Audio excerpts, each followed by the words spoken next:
दोपहर के समय गबरू चाय की दुकान पर गहरी सोच में डूबा हुआ था कि तभी चाय का दुकानदार गबरू से बोला। अरे क्या बात है गबरू भैया, काहे को मुंह लटकाए बैठे हुए हो हैं? अबे तुम्हें मेरे मुंह लटकाने से क्या मतलब है? अपने काम से काम रखो, समझे? अरे देखो गबरू भैया, तुम जब तक अपना गबरू जैसा मुंह लटका कर है जो है मेरी दुकान पर आकर बैठते हो तो यहाँ पर एक मनहूसियत सी फैल जाती है और हमारी दुकान पर ग्राहक नहीं आते भैया। ये सुनकर गबरू क्रोधित हो गया। अबे तो तू कहना क्या चाहता बे? यही कि अपनी ई मनहूस सूरतवा लेकर हमारी दुकान से चले जाओ। तुम किसी कामकाज के तो हो नहीं भैया। सही मायनों में तो तुम धरती पर बोझ हो, बोझ हैं, मगर फिर भी अपने आप को पता नहीं कौन सा तुर्रम खान समझते हो हैं? भले ही आज तुम मुझे मनहूस कहो, समझे, मेरा मजाक उड़ाओ, लेकिन तुम्हें मेरे दिमाग की शक्ति का अंदाजा नहीं है भाई। इतना बोलकर गबरू ने उस दुकानदार का गिरेबान पकड़ लिया। हर कुत्ते के दिन फिरते हैं, समझा? हर कुत्ते के चाय के दुकानदार मेरे भी दिन फिरेंगे, समझा? गबरू गुस्से से बड़बड़ाता हुआ वहाँ से खेतों की ओर चलने लगा। पता नहीं अपने आप को क्या समझते हैं ये गांव वाले हैं? अभी इन्हें पता नहीं है कि गबरू जैसा टैलेंटेड बंदा सारे वर्ल्ड में कहीं भी नहीं मिलने वाला है। तभी गबरू की नजर एक अजीब से दिखने वाले रंग बिरंगे कुत्ते पर पड़ी। यार, ये इस तरह का कुत्ता तो मैंने कभी कासगंज में नहीं देखा यार। गबरू उस कुत्ते के पास आकर उसे गौर से देखने लगा। समझ गया। कुछ समय पहले यहाँ जो तालाब में सिंदूर का ट्रक पलट गया था, तब से तालाब का पानी रंग बिरंगा हो गया। जरूर ये कुत्ता वहाँ पर डुबकी लगा कर आया, जो देखने में किसी विदेशी कुत्ते जैसा लग रहा है। क्यों ना मैं इस कुत्ते को बेच दूं? इतना बोलकर गबरू ने कुत्ता उठा लिया और गांव लेकर आ गया। तभी उस कुत्ते पर एक व्यक्ति की नजर पड़ी। वो व्यक्ति तुरंत गबरू की ओर देखकर बोला, अरे गबरू भाई, ये कुत्ता तो बहुत सुंदर मालूम पड़ता है, कहाँ से खरीदा? मूर्ख, ये कोई मामूली कुत्ता नहीं है, समझे? बल्कि विदेशी कुत्ता है, विदेशी। मैंने इसे पूरे 50,000 रुपए में खरीदा है, 50,000 में। अरे अगर मैं अभी इसे शहर में बेचूंगा ना तो 2 लाख रुपए तो इस कुत्ते के खड़े खड़े मिल जाएंगे। अरे वाह, क्या कुत्ता इतने में बिकता है?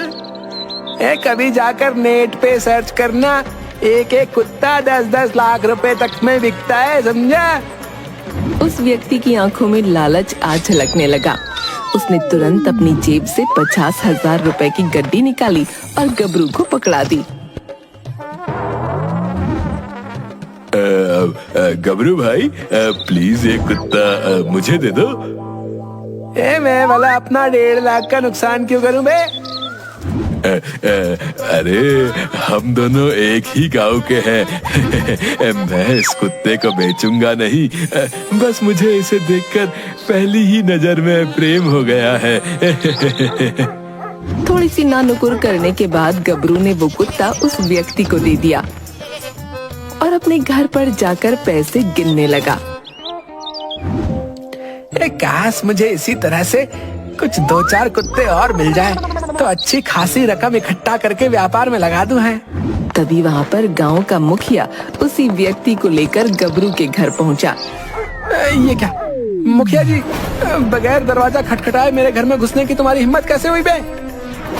गबरू, अरे तुम निठल्ले और निकम्मे तो थे ही, लेकिन अब तुम फ्रॉड भी बन गए हैं। गबरू उस व्यक्ति की ओर देखकर झेंपते हुए बोला, मैंने किसके साथ फ्रॉड कर दिया? अरे जिस व्यक्ति को तुमने ये लाल रंग का कुत्ता बेचा है ना, वो व्यक्ति मेरे मामा का लड़का है। घर आकर उसने जब मुझे बताया कि ये कुत्ता उसने तुमसे 50,000 रुपए में खरीदा है, तो मैं समझ गया कि तुमने मेरे रिश्तेदार को मामू बना दिया है, तो अब मुझसे क्या चाहते हो? चुपचाप 50,000 रुपए वापस कर दो और गांव से निकल जाओ। बाहर सारे गांव वाले एकत्रित हैं, तुम्हें धक्के देकर इस गांव से बाहर निकाल देंगे। मैं नहीं चाहता कि मेरे गांव का नाम बदनाम हो, समझे? किसकी मजाल है? अरे कोई मुझे हाथ भी लगाकर दिखा दे, टांगे तोड़ दूंगा, टांगे। गबरू की बात सुनकर मुखिया क्रोधित हो गया और सभी गांव वालों ने मिलकर गबरू को धक्के देकर गांव से बाहर कर दिया। गबरू गुस्से से जंगल की ओर चल पड़ा। मेरा तो अब इस संसार की मोह माया से मन भंग हो चुका है यार। अब मैं जंगल में तपस्वी बनूंगा और एक बहुत बड़ा साधु बनकर लौटूंगा और एक ही श्राप में पूरे कासगंज को तबाह कर दूंगा। अब तो बस भगवान का ही सहारा है। तभी गबरू के कानों में एक पेड़ के नीचे बैठे हुए एक साधु की आवाज टकराई। तेरी किस्मत में धन नहीं है बेटा, फिर तू काहे को उल्टे सीधे काम करता है? गबरू ने देखा कि एक साधु पेड़ के नीचे बैठा हुआ उसे मजाक उड़ाने वाले अंदाज में देख रहा था। देखो साधु बाबा, आज मेरी बहुत बेइज्जती हुई है। आज मुझसे पंगा ना लेना, बता रहा हूँ। तुम्हारे लिए बेहतर होगा, नहीं तो खामखा मैं तुम्हें पीट दूंगा। अबे मैं कोई मामूली साधु नहीं हूँ। अच्छा, चमत्कारिक साधु हो तो चलो चमत्कार करके दिखाओ। तेरा बात करने का अंदाज मुझे बहुत बुरा लगा और मुझ में एक खासियत है, मुझे जिसकी बात बुरी लगती है मैं उसकी एक इच्छा पूरी करता हूँ। इस तरह का साधु तो मैंने जीवन में पहली बार देखा है। हर किसी साधु का अपना अपना अलग स्टाइल होता है, अपना अलग अलग एटीट्यूड होता है। मेरा भी अपना ही एटीट्यूड है। बाप रे बाप, पहली बार किसी साधु को अंग्रेजी बोलते हुए देख रहा हूँ। क्योंकि मैं साधु बनने से पहले एक प्रोफेसर था।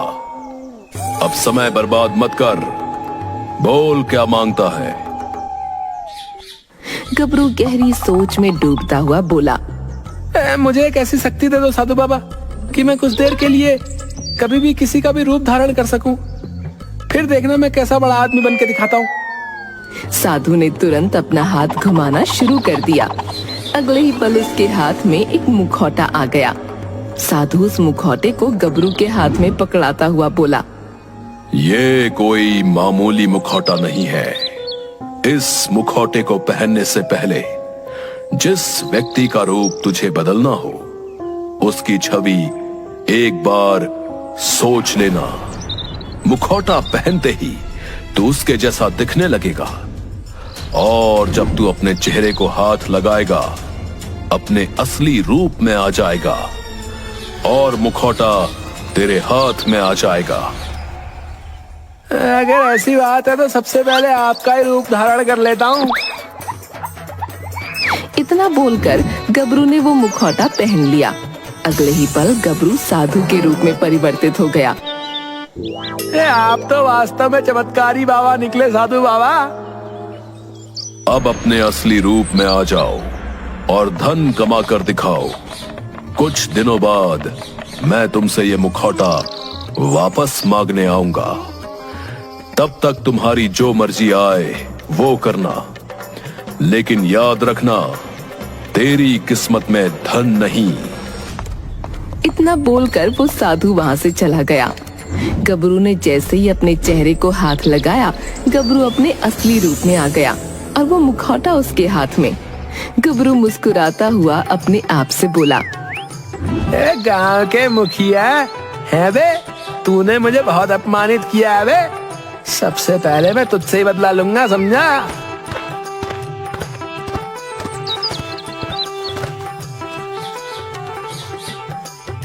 इधर शाम के समय गांव का मुखिया पैसों से भरा बैग लेकर घर पर आया और अपनी पत्नी से बोला,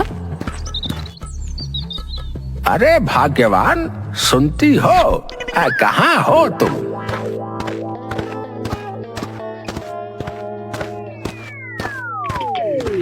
अरे काहे को आसमान सर पर उठा ले रहे हो? बको क्या बकना है? भाग्यवान, हमारी पुनियापुर वाली जमीन बिक चुकी है। ये लो सारे पैसे अलमारी में संभाल कर रख दो। आजकल गांव में चोर उचक्के बहुत घूम रहे हैं। अरे काहे के चोर उचक्के घूम रहे हैं? सबसे बड़ा चोर तो तुम्हारे गांव का गबरू था, उसको तो तुमने निकाल दिया। जब से तुमने उसे निकाला है पूरे गांव में शांति ही शांति छा गई है। तभी वहाँ पर कासगंज का सबसे बड़ा जमींदार आ गया।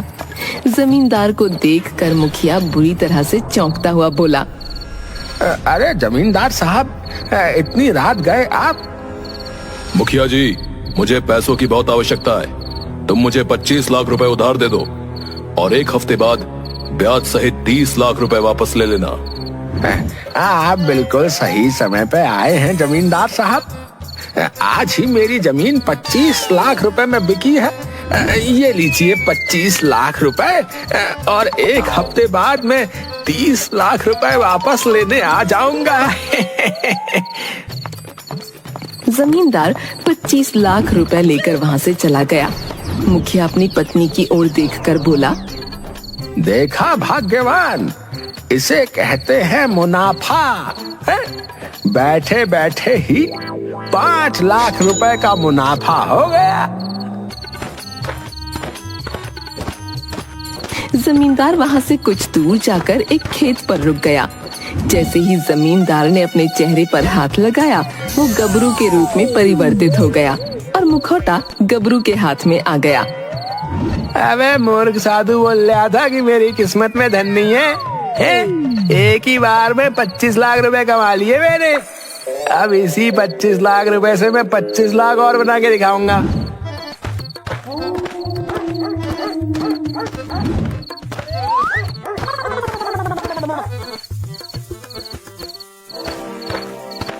अगली शाम गांव का जमींदार अपनी हवेली में टहल रहा था कि तभी मुखिया जमींदार की हवेली के अंदर चला गया। रात में मुखिया को देखकर जमींदार चौंकते हुए बोला, अरे मुखिया जी, इतनी रात गए आप यहाँ क्या कर रहे हैं? अब आपको क्या बताऊं जमींदार साहब, शहर में एक नई जमीन खरीदी है मैंने, जो पूरे 50 लाख रुपए की है। उस जमीन के पास एक हाईवे बनने वाला है। हाईवे बनते ही उस जमीन की कीमत 2 करोड़ की हो जाएगी। ये तो बहुत अच्छी बात है। मुझसे क्या चाहते हो? मुखिया ने तुरंत नोटों भरा बैग जमींदार के सामने रख दिया। इस बैग में 25 लाख रुपए हैं जमींदार साहब। 25 लाख रुपए मुझे आप उधार दे दीजिए।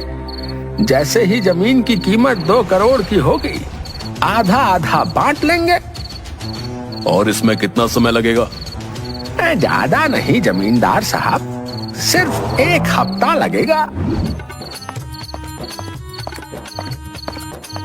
जमींदार तुरंत अलमारी से 25 लाख रुपए का बैग निकाल लाया और मुखिया को पकड़ाते हुए बोला, ये लो 25 लाख रुपए।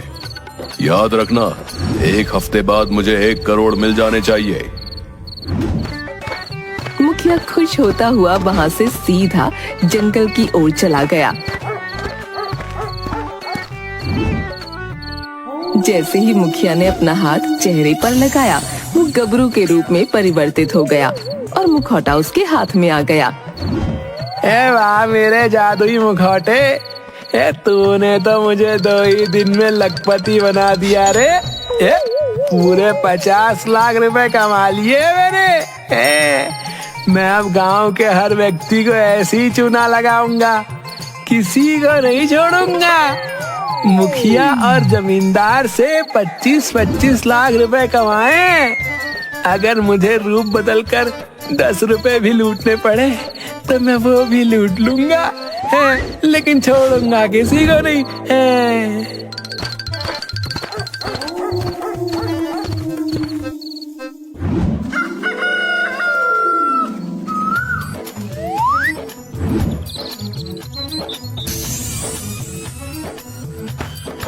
गबरू उस दिन से किसी न किसी का रूप बदलकर रोज किसी न किसी के घर में घुस जाता और पैसे ले आता। ये सब कुछ एक हफ्ते तक चलता रहा।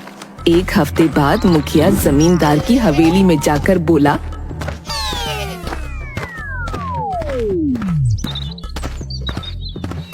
जमींदार साहब, अब मुझे आप मेरे 30 लाख रुपए वापस कर दीजिए। 25 लाख जो आप उधार लेकर गए थे वो, और 5 लाख शुद्ध ब्याज। तुम्हारा दिमाग तो ठीक है मुखिया, उल्टे पैसे देने की बजाय तुम मुझसे पैसे मांग रहे हो। जमींदार साहब, मुझे आपसे ऐसी उम्मीद नहीं थी। आप घर पर आकर मुझसे 25 लाख रुपए उधार मांग कर ले गए थे, और साथ में ये भी बोले थे कि 5 लाख रुपए ब्याज अलग से दूंगा। अबे तेरा दिमाग तो ठीक है मुखिया। अरे तू स्वयं 25 लाख रुपए यहाँ पर लाया था, और 25 लाख रुपए मुझसे और उधार लेकर गया था, ये कहकर कि तू उन पैसों की जमीन खरीदेगा, और वो जमीन 2 करोड़ में बिकेगी, और तू आधी कीमत मुझे देगा। मैंने तेरे जैसा चोर आज तक नहीं देखा। मैं तुझे छोड़ूंगा नहीं। इतना बोलकर जमींदार मुखिया को बुरी तरह से पीटने लगा। उन दोनों में हाथापाई शुरू हो गई कि तभी जमींदार की पत्नी वहां दौड़ती हुई आकर बोली, आप दोनों एक दूसरे के साथ कुत्ते की तरह लड़ते रहिए, जबकि बाहर पूरा गांव एकत्रित है। सभी लोग एक दूसरे से शिकायत कर रहे हैं कि वो उससे पैसे मांग कर गया है, वो उससे पैसे मांग कर गया है। मुझे तो कोई भारी गड़बड़ लग रही है। अपनी पत्नी की बात सुनकर जमींदार गहरी सोच में डूबते हुए मुखिया से बोला, वैसे तो मैं अपनी पत्नी की बात पर भरोसा नहीं करता, लेकिन पता नहीं क्यों मुझे भी ऐसा आभास हो रहा है कि ये सही बोल रही है। कुछ तो गड़बड़ है जमींदार साहब।